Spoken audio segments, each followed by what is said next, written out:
اللهم صل على سيدنا محمد يا رب صل وسلم دائما ابدا على حبيبي. اگر آخرت ہے تو بھائی یہ پھر بہت بڑی حقیقت ہے، کیونکہ اس میں نیک لوگوں کا ٹھکانہ جنت اور بروں کا ٹھکانہ جہنم کی آگ ہے. پھر یہ دنیا مسافر خانہ ہے، یہ اصل نہیں ہے. پھر یہاں کے غموں کو حد سے زیادہ محسوس کرنا یہ جہالت اور حماقت ہے. یہاں کی خوشیوں میں اپنی لمٹ کو کراس کر دینا یہ حماقت اور جہالت ہے. لیکن یہی حماقتیں اور جہالتیں صبح و شام ہم کر رہے ہیں. کوئی پیسے کے پیچھے پاگل ہے تو اتنا پاگل ہوا ہے کہ آپ کی سوچ ہوگی. کسی کو کوئی بیماری ہے، اب یہ کورونا میں کچھ تو مان ہی نہیں رہے، جو مان رہے ہیں وہ وہمی ہو گئے ہیں بالکل ہی. دماغ پہ ایسا مسلط کر لیا کہ وہ لگ رہا ہے کہ یہ ٹینشن سے ہی نہ مر جائے. احتیاط نہیں کر رہے ہیں، بس دماغ پہ خامخواہ کا مسلط کیا ہوا ہے. میں جیب میں ماسک لے کر بیٹھا ہوا ہوں، یہ بولتے ہوئے تو ماسک نہیں لگا سکتا نا انسان. آپ کہیں گے خود کون سا کوئی احتیاط کر رہے ہو. اور یہ والا ماسک اہم ہی بیکار ہے، یہ ٹیشو پیپر ہے. اصل ماسک وہ ہے وہ جو ڈاکٹر لوگ لگا رہے ہیں نا. ہاں کیا نام ہے اس کا، N95. تو لگا لیا کریں ماسک کو، ثواب ملے گا انشاءاللہ. احتیاط پر عمل کر لیں. مصیبت یہی ہے کہ میں ٹاپک چھیڑنا نہیں چاہتا. جس کو جب تک ہوتا نہیں ہے نا وہ مانتا نہیں ہے، اور جس کو ہوا ہے اس کی چیخیں نکلی ہیں. اور ہسپتالوں میں رش ابھی اتنا بڑھ گیا ہے. ہمارے ایک بڑے استاذ کا بھی ایک میسج آیا، انہوں نے کہا کہ ہسپتالوں میں جو اچھے ڈاکٹر تھے، اچھی نرسیں تھیں، یا تو بیمار ہو گئے ہیں یا مر گئے ہیں یا بھاگ گئے ہیں. اب ایویں جونیئر قسم کے لوگ کچھ ہیں جن کو وہ بس چیخنے چلانے دیتے ہیں مریض کو، اور وہ خود آتے ہوئے بھی ڈرتے ہیں پاس. لیکن جب تک ہوا نہیں کھا کے آؤ گے یہ باتیں سمجھ میں نہیں آئیں گی. پھینکتے رہو بیٹھ کے یوٹیوب پہ، فیس بک پہ پھینکتے رہو. اور پاکستان کے اس وقت جتنے مشہور علماء ہیں ان میں 99% کا انتقال کرونا سے ہوا ہے. لیکن افسوس کی بات یہ ہے کہ ان کے لواحقین ماننے کے لیے تیار نہیں ہوتے. یہ فیصلہ کر لیا کہ نہیں، پوری دنیا بے وقوف ہے. ساری دنیا میں فلائٹس کینسل ہو گئی ہیں، اب جہازوں کی کمپنیوں کا بیڑا غرق ہو گیا ہے. لیکن ہم ہیں بہت بڑے ماشاءاللہ فنٹر، ہمارے پاس ریسرچ ہوتی ہے اصل. تو جب تک مرو گے نہیں یقین نہیں کرو گے، اور جب مر گئے تو پھر یقین کرنے کا فائدہ نہیں ہوگا. احتیاط کرو، باقی یہ کہ ڈرو نہیں. اب سوال پیدا ہوتا ہے جب اتنا ڈرا دیا تو پھر کہہ رہے ہو کہ ڈرو نہیں. موت سے ڈرایا ہے کہ مر جاؤ گے، یعنی یہ خطرہ ہے کہ مر جاؤ گے. تو اگر زندہ چاہتے ہو، زندگی چاہتے ہو اپنی بھی، اپنے گھر والوں کی بھی، بوڑھے والدین کی بھی، تو احتیاط کر لو بھائی. باقی امید کی بات یہ ہے کہ مر جائیں گے نا تو زیادہ سے زیادہ مر جائیں گے. تو اپنی احتیاط کے باوجود اگر مر جائیں تو کوئی ٹینشن کی بات نہیں ہے، کیونکہ نبی صلی اللہ علیہ وسلم نے فرمایا کہ وباؤں میں جو لوگ مرتے ہیں صبر کے باوجود اللہ انہیں شہادت دیتا ہے. اچھا ہے، گناہ معاف ہو جائیں گے انشاءاللہ. کیا خیال ہے بھائی؟ نہیں مرے تو کل ویسے ہی مر جانا ہے. تو آپ امید چاہتے ہو یہ کہ کچھ بھی نہ ہو، ٹھیک ہے نا.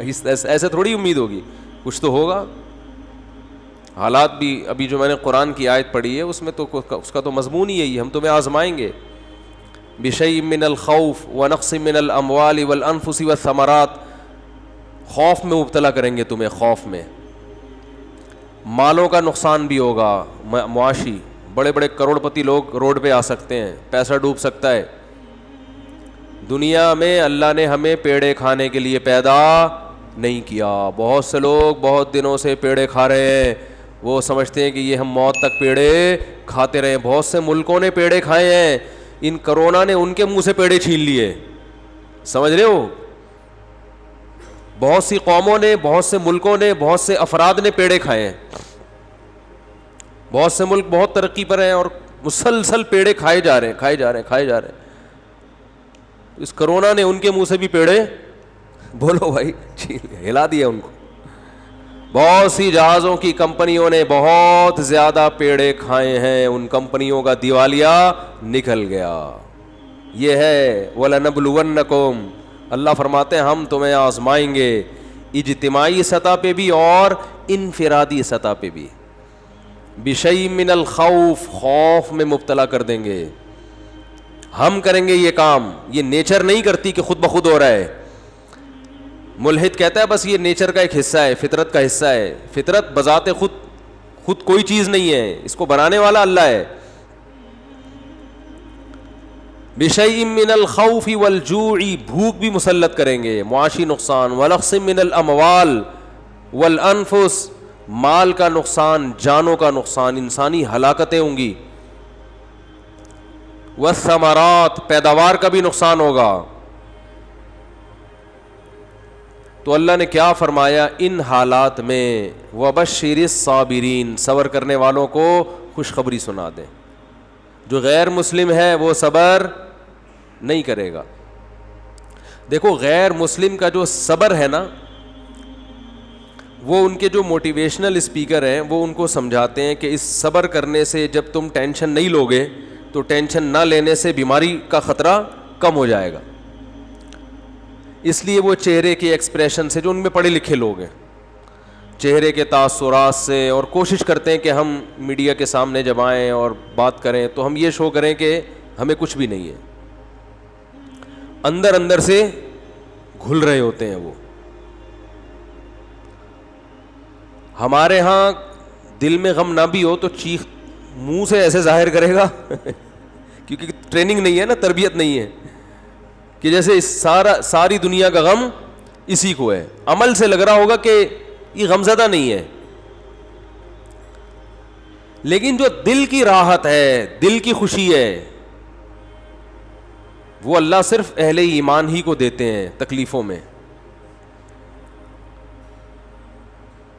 وہ دل کی خوشی کے لیے جو اللہ نے موٹیویشن کی ہے, وہ جملہ غیر مسلموں کے پاس نہیں ہے.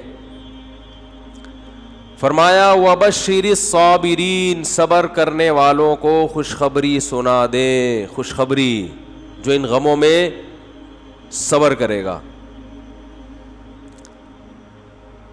یہ صبر کرنے والے کون ہیں؟ اذا اصابتہم مصیبہ, جب انہیں کوئی مصیبت پہنچتی ہے, مالی ٹینشن آ گئی, بے روزگاری ہو گئی, جانی ہلاکتیں ہو گئیں.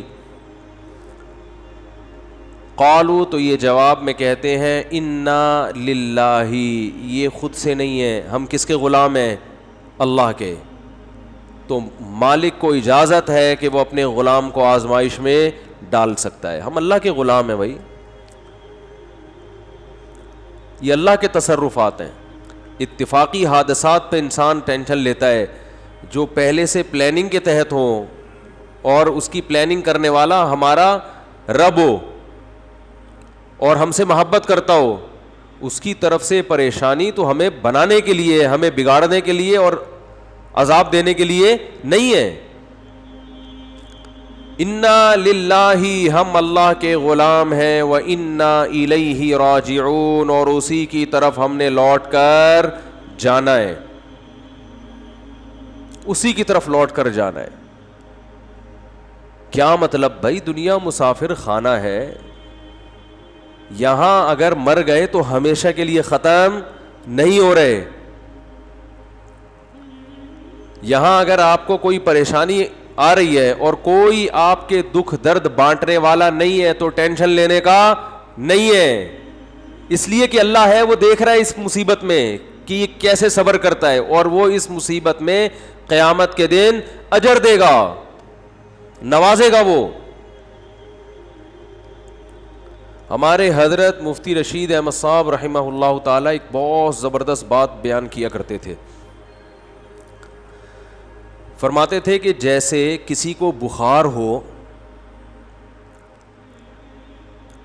تو یقینی طور پر کہ اس کو بخار ہے بھی یا نہیں ہے, یہ ماتھا گرم ہونے سے پتہ نہیں چلتا. بعض دفعہ دھوپ سے ماتھا گرم ہوتا ہے, چولہے کے قریب کھڑے ہو کر آپ کوئی چائے پکا رہے تھے, ماتھا وقتی طور پر کیا ہو گیا, بولو نا, گرم ہو گیا. حقیقت میں اس کو فیور ہے یا نہیں, اس کا تھرمامیٹر سے پتہ چلے گا. منہ میں آپ لگا دیں تھرمامیٹر, تھوڑی دیر بعد نکال کے چیک کریں, تھرمامیٹر غلطی نہیں کرتا عام طور پہ. تو فرمایا کہ کسی کے ظاہری گیٹ اپ کو دیکھ کر, اس کی تسبیحات اور نماز کو دیکھ کر 100% اس کا اندازہ نہیں ہوتا کہ یہ دل سے دیندار ہے یا نہیں ہے, اس کا آخرت پر یقین ہے بھی کہ نہیں ہے. آخرت پہ یقین اس کا کتنا ہے, اس کا پتہ اس وقت چلتا ہے جب یہ کسی پریشانی اور غم میں مبتلا ہوتا ہے. اس وقت اس کا ری ایکشن کیا ہوتا ہے, کس طرح سے یہ ری ایکٹ کرتا ہے. اذا مسہ الشر جزوعا ہے کہ شر پہنچا تو ایک دم چیخنا چلانا شور شرابہ, ہائے یہ کیا ہو گیا, ہائے یہ کیا ہو گیا, ہوئی ایسے چیخ رہے ہیں, پاگل ہو رہے ہیں, میں خودکشی کر لوں گا, میں یہ کر لوں گا, میرے سے نہیں برداشت ہو رہا, یہ ہو. اس کا مطلب یہ صرف گیٹ اپ ہے. سمجھ میں آ رہی ہے بات؟ یہ صرف وظیفوں والے ہیں. اور اگر غم میں اور ٹینشن میں انسان کی زبان سے اچھی بات نکلتی ہے, غموں میں, اور میں نے بتایا تھا نا افغانستان میں جو امریکن آرمی آئی ہوئی ہے نا, وہاں سے جو افغانی آتے ہیں بتاتے ہیں کہ جب ان میں کوئی زخمی ہوتا ہے تو بہت چیختے ہیں, یہ بہت چیختے ہیں جیسے پتہ نہیں کیا ہو گیا. فوجی رو بھی رہے ہوتے ہیں, رپورٹ ہے یہ. کسی فوجی کا رونا کتنا برا عمل ہے کہ نہیں ہے؟ میدان جنگ میں فوجی رو رہا ہو, ہم نے تو مسلمانوں میں کبھی ایسا سنا نہیں, اپنے فوجیوں میں بھی کبھی ایسا نہیں سنا کہ فوجی ہو کے رو رہا ہے. ایک شاعر کا شعر یاد آ رہا ہے, اللہ کرے پورا یاد آ جائے. سن میری شہادت کا نہ تو ہوش اڑانا, بچہ اپنی ماں کو کہہ رہا ہے میدان جنگ میں جاتے ہوئے. یہ نظم بھی انشاءاللہ میں ریکارڈ کرواؤں گا اخپل طریقے سے. بچہ میدان جنگ میں جاتے ہوئے اپنی ماں سے کہہ رہا ہے کہ اگر میں شہید ہو جاؤں تو ہوش نہ اڑانا, اسلاف کے ناموس پہ مت داغ لگانا. ہمارے اسلاف کی جو عزت ہے نا وہ اسی سے ہے کہ وہ میدان جنگ میں رویا بولو نہیں کرتے تھے. ان کے ناموس کو داغدار مت کرنا. سن میری شہادت کا نہ تو ہوش اڑانا, اسلاف کے ناموس پہ مت داغ لگانا. ہندو نہ کہیں کہہ دے کہ روتے ہیں مسلمان, کہیں کسی ہندو کو یہ کہنے کا موقع نہ مل جائے کہ مسلمان بھی میدان جنگ میں شہید ہو کر ان کی مائیں بھی روتی ہیں.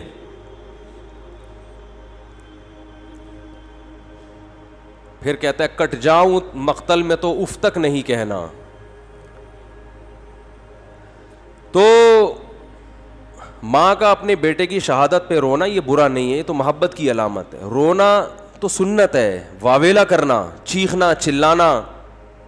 اور وہ تو ماں ہے نا, چلو وہ تو روئے, چیخے چلائے نہیں.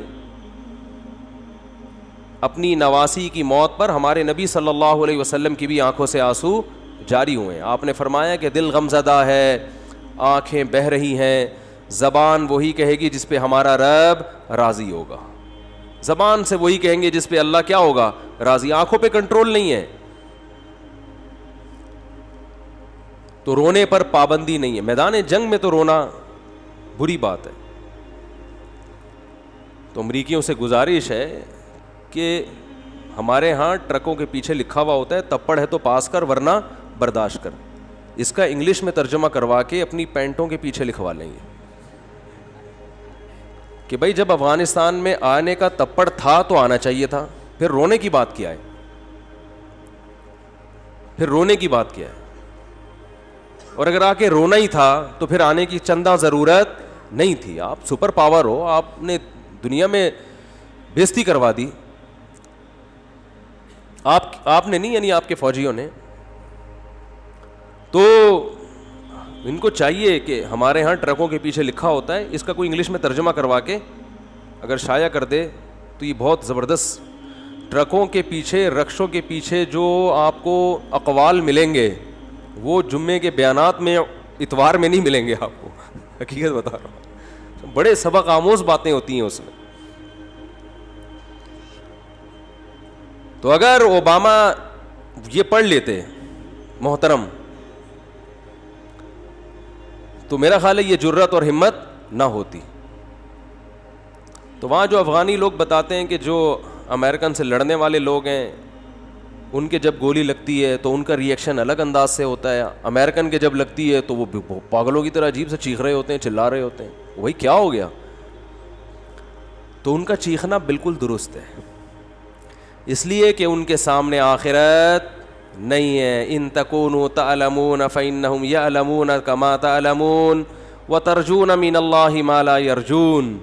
اللہ فرماتے ہیں اگر تمہیں, اہل اسلام سے اللہ خطاب کر رہے ہیں, میدان جنگ میں تمہیں اپنے ملک کے دفاع میں لڑتے ہوئے اگر تمہیں زخم پہنچتے ہیں تو ان کو بھی تو زخم پہنچتے ہیں, اس کو زخم پہنچ رہے ہیں پھر بھی لڑ رہا ہے اور تم میدان میں پیچھے ہٹ جاؤ. وَتَرْجُونَ مِنَ اللَّهِ مَا لَا يَرْجُونَ, جبکہ تم اس زخم پہ اللہ سے وہ امیدیں لگا کے بیٹھے ہوئے ہو جو تمہارا مخالف امیدیں لگا کے نہیں بیٹھا. تمہارا مخالف صرف گورنمنٹ سے مختلف قسم کے الاؤنس لینے کی امیدیں ہیں اس کو, کہ میں زخمی ہو جاؤں گا اتنے پیسے ملیں گے, میری ٹانگ ٹوٹ جائے گی لکڑی کی جرمنی سے ٹانگ لا کے لگوا دی جائے گی, بس.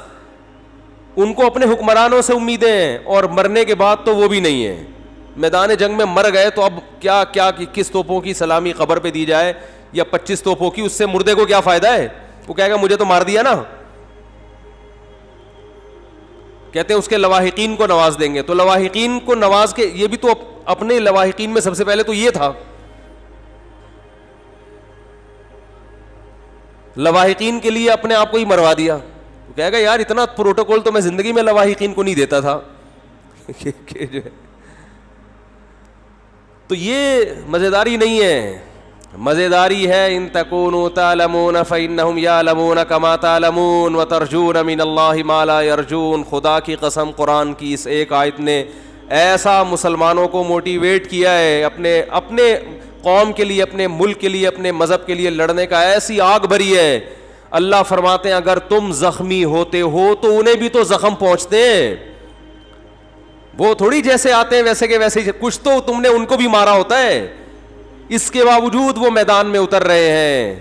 حالانکہ ترجون من اللہ ما لا یرجون, تمہیں اللہ سے وہ امیدیں ہیں جو ان کو نہیں ہے. اور تمہیں اللہ سے کیا امیدیں ہیں؟ آپ صلی اللہ علیہ وسلم نے فرمایا جس کے میدان جہاد میں زخم لگا قیامت کے دن وہ زخم بہتا ہوا ہوگا اور اس کے خون کی رنگت خون جیسی اور اس کی خوشبو مشک جیسی ہوگی. اسی طرح آئے گا قیامت کے دن. شہید کے خون کا قطرہ زمین پہ گرنے سے پہلے اللہ اس کے گناہوں کو معاف کر دیتے ہیں. ہم نے تو شہداء کے خون کی خوشبو اپنی ناک سے سونگھی. اللہ نے تو ہمیں یہ آیتیں اور یہ حدیثیں یہ دنیا میں نظارہ کرا دیا. ہمیں کیسے کوئی لبرل اور ملحد یہ کہہ سکتا ہے کہ یہ حدیثیں معاذ اللہ غلط ہیں؟ ہم نے تو بھائی اپنی ناک سے سونگھی ہے. ابراہیم علیہ السلام نے اللہ سے پوچھا کہ اے اللہ تو مردوں کو زندہ کیسے کرے گا قیامت کے دن, یہ تو بوسیدہ ہڈیاں ہو کے مر کے ختم. تو اللہ نے فرمایا اولم تؤمن, کیا میری باتوں پہ یقین نہیں ہے؟ قال بلا, اللہ کیوں نہیں ہے, تو نے کہہ دیا بس یقین ہے, لیکن ذرا دکھا دے تو اور اطمینان ہو جائے گا. اللہ نے فرمایا خذ اربعۃ من الطیر, 4 پرندے لو, فصرہن الیک, ان کو آوازوں سے مانوس کریں. کسی آواز سے مانوس کر دیا جاتا ہے دوڑتا ہوا آتا ہے. ثم اجعل علی کل جبل منہن جزءا, ان کو ذبح کر کے قیمہ بنا کے ٹکڑے کر کے مکس کر کے چاروں طرف جو پہاڑ ہے نا ان کی پہاڑیوں کے کونوں پہ رکھ, چوٹیوں پہ رکھ دیں. ثم ادعوہن, پھر جس پرندے کو جس آواز سے مانوس کیا ہے وہ آواز نکالیں. یاتینک سعیا, وہ پرندے دوڑتے ہوئے ابراہیم علیہ السلام کی طرف آئے, دوڑتے ہوئے, سارے بوٹیاں اڑ اڑ کے زندہ ہوئے, پورے پر اور پورا پرندہ بنا اور ابراہیم علیہ السلام کی طرف دوڑ رہا ہے. تو جس پیغمبر نے یہ منظر اپنی آنکھوں سے دیکھا ہو انہیں کبھی کوئی وسوسہ ہوگا اللہ کی باتوں میں کہ میں قیامت کے دن مردوں کو زندہ کروں گا؟ تو بھائی ہم نے تو شہداء کے خون کی خوشبو اپنی ناک سے سونگھی ہے, اور میں نے نہیں, بہتوں نے سونگھی ہے, بہت سو سے آپ تصدیق کروا سکتے ہیں. اس میں ڈرامے بھی ہوتے ہیں, میں مانتا ہوں. آج کل تو جو مر رہا ہے خوشبو آ رہی ہے, تو اس میں جو کرامتیں ہوتی ہیں نا, اس میں جھوٹی خبریں بہت پھیلتی ہیں. لوگ اپنے بڑوں کو سے عقیدت میں غلو کی وجہ سے ان کو بہت اوپر چڑھا دیتے ہیں, لیکن جو مشاہدہ ہے اس کا تو انکار نہیں ہو سکتا. ہم نے تو خود مشاہدہ کیا, اور ایک کا نہیں کیا ہے, بہت سو کا کیا ہے. تو وَبَشِّرِ الصَّابِرِينَ, میں عرض کر رہا تھا کہ تھرمامیٹر کیا ہے, کہ جب کوئی پریشانی آتی ہے تو کیا کرتے ہیں, صبر. جیلوں میں لوگوں کی زندگیاں گزر گئی, صبر کر رہے ہیں, منہ سے ان کی کبھی ناشکری کا لفظ ادا نہیں ہوتا. بھائی اللہ اسی پہ راضی ہے. آج آپ دیکھیں کسی خاتون کے چھوٹے بچے کا انتقال ہو جائے, کیسا چیختی چلاتی ہیں, ایسا روتی پیٹتی ہیں, ایسا ڈپریشن, ایسی اسٹریس. وہی ہے کہ ہر آدمی بس اس دنیا میں پیڑے کھانے میں لگا ہوا ہے کہ سارے مزے اڑانے ہیں, کوئی ٹینشن نہیں ہو. میری دادی کی اللہ مغفرت فرمائے, انہوں نے مجھے بتایا کہ ان کے 8 یا 9 بچے 7 اور 8 سال کی عمر کو پہنچ کے مرے ہیں.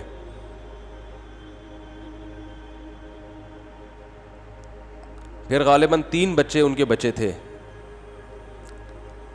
جن میں ایک میرے والد صاحب, تایا اور ہماری پھوپھی تھیں, اللہ تعالیٰ مغفرت فرمائے. ان تینوں کا انتقال ہو گیا, لیکن یہ بچپن میں ہی فوت ہو گئے تھے. ایک دفعہ بتایا کہ ایک بچہ میرا کھیلتا ہوا آیا, 7 یا 8 سال کی عمر تھی. کیسا محبوب ہوتا ہے 7-8 سال کا بچہ ماں باپ کو. آیا ہے, پانی پیا ہے مٹکے سے, گڑھے سے, پانی پیتے ہی زمین پہ گر گیا, انتقال ہو گیا. لیکن ان کا صبر کیسا تھا, بس روتی تھیں, ما قدر اللہ, جو اللہ کی طرف سے مقدر ہے. آج ایسے پاگل ہو جاتے ہیں, ایسے بوکھلا جاتے ہیں. طلاقوں کا ریشو بھی اسی لیے کہ ایک دوسرے کو برداشت کر ہی نہیں رہے ہیں. پہلے رشتے وجود میں آتے تھے, میاں میں خرابی ہے, عورت برداشت کرتی تھی, چلو بھائی چلاؤ گزارا چلاؤ. عورت میں خرابی ہے, میاں برداشت کرتا تھا, یار گزارا ہے, سارے مزے دنیا میں تھوڑی ہوں گے. اب نہیں بھائی, عورت کو میاں پورا ایکوریٹ چاہیے, بالکل سر کے بال سے لے کے پاؤں کے ناخن تک ریموٹ کنٹرول کی طرح وہ اس کے اشاروں پہ چلتا ہو. اور مرد کو بھی ایسا ہی ہے کہ بیوی ایسی چاہیے جس میں کسی قسم کا کوئی فالٹ ہو ہی نہیں, استخاروں میں بھی پازیٹیو آئے, اور حسن و جمال بے مثال, اور جناب اخلاق بھی, اور ہر معاملے میں اس کا معیار ایسا ہے کہ اس کو دنیا میں بس سارے مزے اس نے دنیا میں چاہیے. یہ ہر آدمی کا ہو چکا ہے معاملہ. بھائی تھوڑا سا دنیا کو آڑا ترچھا کر کے چلاؤ, کنڈکٹر سے عبرت حاصل کرو نا. بار بار کہتا ہوں, بس جتنی بھی بھری ہوئی ہو, کنڈکٹر بس کو چھوڑ کے بھاگتا نہیں ہے کہ یار سیٹ نہیں مل رہی تو اب میں کہاں بیٹھوں, سارے تو پیسنجر چڑھ گئے. صبح سے شام لٹک لٹک کے ناظم آباد سے لانڈی, لانڈی سے ناظم آباد, ہوتا ہے کہ نہیں ہوتا, لٹک لٹک کے جائے گا. کہے گا رات کو سوئیں گے آرام سے, کوئی مسئلہ نہیں ہے. پاؤں رکھنے کی, انگوٹھا رکھنے کی جگہ نہیں ہے, مگر ایک دروازے سے چڑھے گا, سب سے کرایہ لے کے دوسرے سے اتر جائے گا. اسے کبھی ٹینشن ہوئی یار یہ کیا مسئلہ ہے یار, جگہ ہی نہیں ہے, سب لوگ عزت کے ساتھ سفر کر رہے ہیں, اور وہ باس جو ہے وہ تو ڈرائیونگ کی سیٹ پہ بیٹھا ہوا ہے مزے سے. اور میری حالت دیکھو یار, مجھے تو جگہ ہی نہیں مل رہی, جاؤ میں نہیں جا رہا. وہ کہتے کوئی بات نہیں یار, پیسے جب آئیں گے نا جیب میں اتنے سارے, تو اڈے پہ رات کو سوئیں گے آرام سے. پھر ان کو نیند بھی ٹائٹ آتی ہے, ان کو جگہ نہ بھی ملے بس کی چھت پہ سو جاتے ہیں, یہ ریڑیوں پہ سو جاتے ہیں. میں نے دیکھے ہیں, جگہ نہیں ملی, ریڑی لگی ہوئی ہے, کوئی پھل والا اپنی ریڑی چھوڑ کر چلا گیا, صبح دوبارہ سے پھل ڈالوں گا, 2-4 گلے سڑے سیب رہ گئے تھے, سائڈ پہ لگایا, سو گئے. طبیعت سے سوتے ہیں مزے سے. وہ ٹینشن برداشت کر رہا ہے کہ بھائی پیسہ آ رہا ہے, تو بھائی ہم اور آپ بھی برداشت کر لیں کہ اجر آ رہا ہے اللہ کی طرف سے, ثواب مل رہا ہے, آخرت میں ذخیرہ ہو رہا ہے. رسول اللہ صلی اللہ علیہ وسلم نے ارشاد فرمایا, ان اللہ اذا احب قوما ابتلاہم, اللہ تعالیٰ جب کسی سے محبت کرتے ہیں اسے آزمائش میں ڈال دیتے ہیں, ایسا بھی ہوتا ہے. فمن صبر فلہ الرضا, پھر ان آزمائشوں میں جو صبر کرتا ہے اللہ اس سے راضی ہو جاتا ہے. کہتے آزما لیا. پیغمبروں کو جو اللہ نے آزمایا تو کیسے خطابات دیے. نعم العبد, ایوب علیہ السلام کے بارے میں فرمایا کیا خوب بندہ, ساری زندگی بیماریوں میں گزر گئی, ایک لفظ زبان سے ناشکری کا نہیں نکلا. نعم العبد, یہ اللہ کی طرف سے القابات ملتے ہیں. جیسے ہم لوگ خطاب دیتے ہیں نا, کسی کو بہادری کا خطاب دے دیا, بہادر خان نام رکھ دیا, کسی کو حکیم الامہ کا نام ہم نے دیا, کسی کو قائد اعظم کا نام دیا, کسی کو مادر ملت کا نام دیا, مختلف قسم کے لقب ہم دیتے ہیں ان کی کارکردگی سے متاثر ہو کر. اللہ بھی دیتا ہے لقب, نعم العبد, کیا خوب بندہ. صحیح ہے نا, کیا خوب بندہ تھا میرا, صبر کی وجہ سے. وَإِذِ ابْتَلَىٰ إِبْرَاهِيمَ رَبُّهُ بِكَلِمَاتٍ, سورہ بقرہ. فرمایا اس وقت کو یاد کرو جب ابراہیم کو اس کے رب نے چند چیزوں میں آزمایا, وہ بھی آزمائشیں آئیں ان کے اوپر. فَأَتَمَّهُنَّ, ابراہیم ان آزمائشوں میں پورے نہیں اترے, کامیاب نہیں ہوئے, بہترین طریقے سے کامیاب ہوئے. اتمہن, بہترین طریقے سے ان آزمائشوں میں کامیاب ہوئے. کیسا آزمایا؟ اللہ ہم سب کی حفاظت کرے, ہماری اولادوں کی حفاظت کرے. اگر کسی کی ڈیتھ ہو جائے تو ہمارا ری ایکشن کیا ہوتا ہے, لیکن ابراہیم کو حکم دیا جا رہا ہے علیہ السلام کو, خود ذبح کرو اپنے ہاتھوں سے بچے کو. بتاؤ اللہ کی طرف سے کسی کی موت ہو جائے, یہ بڑی آزمائش ہے. یہ باپ کو خود حکم دیا جا رہا ہے خود کاٹو گلا, یہ تو بہت بڑی آزمائش ہے. میں نے کہا کوئی بات نہیں بھئی, اللہ ویسے بھی تو مار سکتا ہے, میرے ہاتھوں کٹوا رہا ہے, میں کاٹ دوں گا اس کو. ان تمام آیات اور احادیث سے پتہ چلتا ہے کہ اللہ انسانوں کو اپنا غلام دیکھنا چاہتا ہے, اور غلامی کی صورت میں ہی دیکھنا چاہتا ہے. کہ فنڈر بننے کی کوشش بولو مت کرو, فنٹر نہ بنو. جیسے جیسے میں تمہارے ساتھ کر رہا ہوں بس تم نے صبر کرنا ہے, شکر کرنا ہے. ہاں خود سے آزمائشیں اللہ سے نہ مانگو, خود سے ایسے کام نہ کرو جس سے آزمائشیں تم پر آئیں. یہ پھر اللہ کی مدد بھی نہیں ہوتی, ثواب بھی نہیں ملتا.